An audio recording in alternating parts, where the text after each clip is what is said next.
Oh,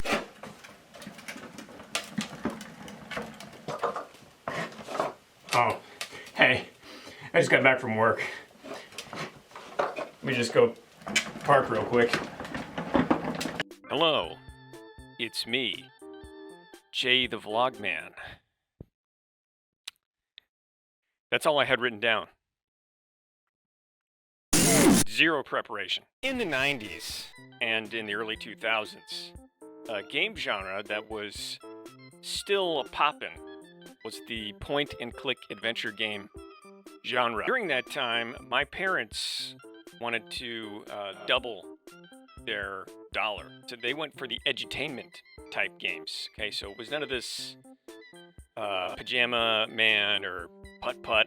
Everybody played at least one. Right? Everybody had a point-and-click adventure experience of some kind. One of the genres of this point-and-click era were the edutainment games, which still persist to this day, probably. And one of the companies, or educational organizations, or whatever the hell you want to call it, that made these games was Jumpstart. Jumpstart made games for each grade.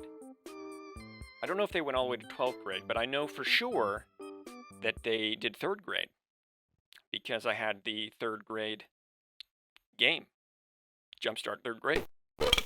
And Jumpstart 3rd grade, I feel like, was one that a lot of people played, regardless of whether you were in 3rd grade or not.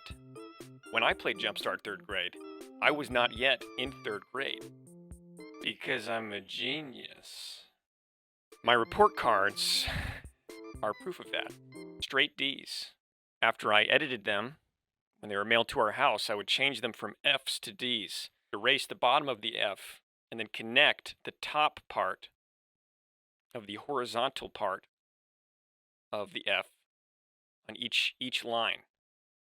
It was the highest grade that my parents would believe. Nonetheless, Jumpstart 3rd grade was a staple, cornerstone, if you will, for many kids of the early 2000s because, I don't know, I guess it was just really interesting. There was a mountain and robots and the entire world is at stake. I mean, I'm gonna show you. We're gonna get into it. That being said, I did try to get Windows 98 to work on my computer in order to get this game to play, only to find out that I didn't need to do any of that. So I put all this work into making something barely work when I didn't have to. So now I have Windows 98, and I guess that's interesting, but not as interesting as Jumpstart 3rd grade.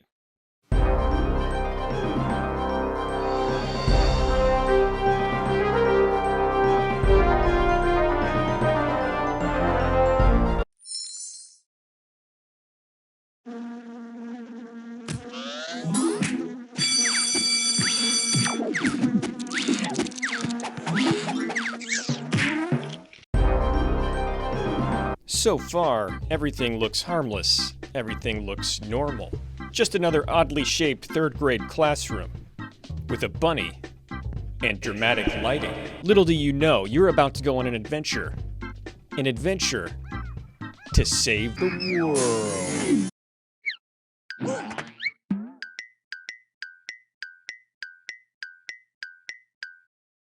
I'm not getting to the point, am I? Let me start from the beginning. The main robot helping you out through this journey, Botley, goes on to explain to you that just this morning, Polly's father left for an important convention. So Polly decided to send robots back in time to mess with the space-time continuum. Some might describe this as an overreaction. Others might describe it as an ingenious way to make whatever answer you put on your history test the correct answer, which is in fact most of the villain's plot. Just hand me the transquizzer. I think it's got all the information we need to get started.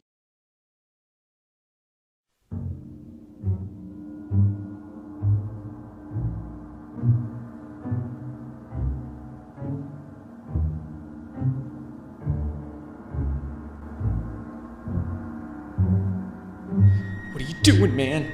Just give him the transquizzer.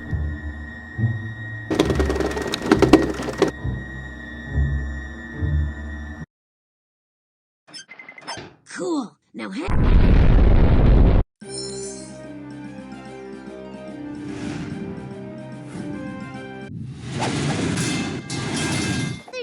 the world will see the dawning of Polly's planet. Whoops! It seems there's someone at the door. Be fun. Oh, it's not your back. I've been looking for you. At this point in the game, you have to pull off one of the hardest puzzles ever devised.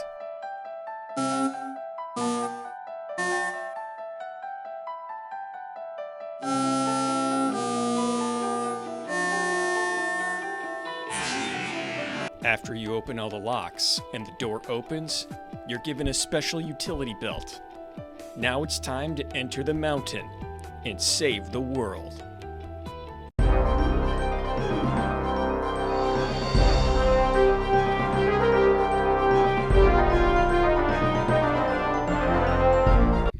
At this point of the game, we learn in order to save the world, we have to find the robots Polly sent back in time and return them to the facility. In order to use the time machine, we have to find 4 clues hidden throughout the facility by playing games. Now we're going to talk a little bit about Jumpstart 3rd Grade, the game, and the games within the game, and what I think about the games within the game and the game itself.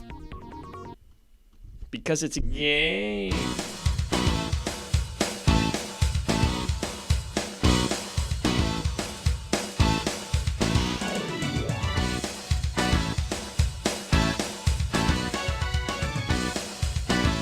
In this game, you have to first escape the cave by answering different trivia questions. Then, using the clues given to you by the answers of the trivia questions, you have to figure out which biome the clue is in.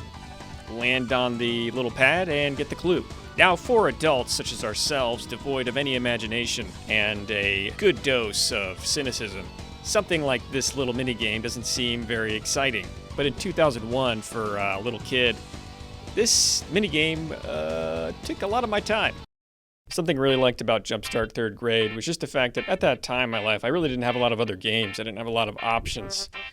So this one game kind of allowed my imagination to do whatever it wanted, because I had this whole facility I could explore and all of these different unique mini-games I could play. It even had this really neat kind of painting, drawing program, kind of like an advanced Microsoft Paint with animations and glowing colors, which at the time was really, really cool. We have the cooking game that uses molecules as a measurement. We have this game where you have to solve a maze by putting a sequence of movements in the right order or he falls off the edge. We have a game that's like Space Invaders where you're spinning around in circles and really all you have to do is tap the space bar in one direction and you'll eventually win. Each game incorporating some sort of trivia, some sort of thing that you have to learn while you're playing it. And to be honest with you, it never felt something that was out of place, and it wasn't so hard that you hated your life and didn't want to play the game.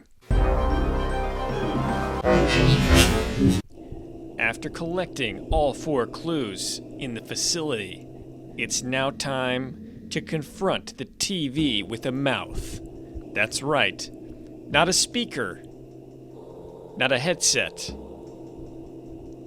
But a mouth. It's got a mouth. After playing a trivia game, answering questions related to each of your clues, while talking to the TV that uses a technology I'm very glad does not exist, it's now time to put your mettle to the test.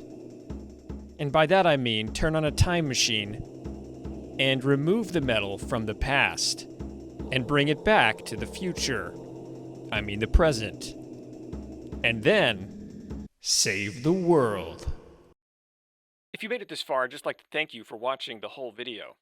That's pretty cool. And I'd also like to say that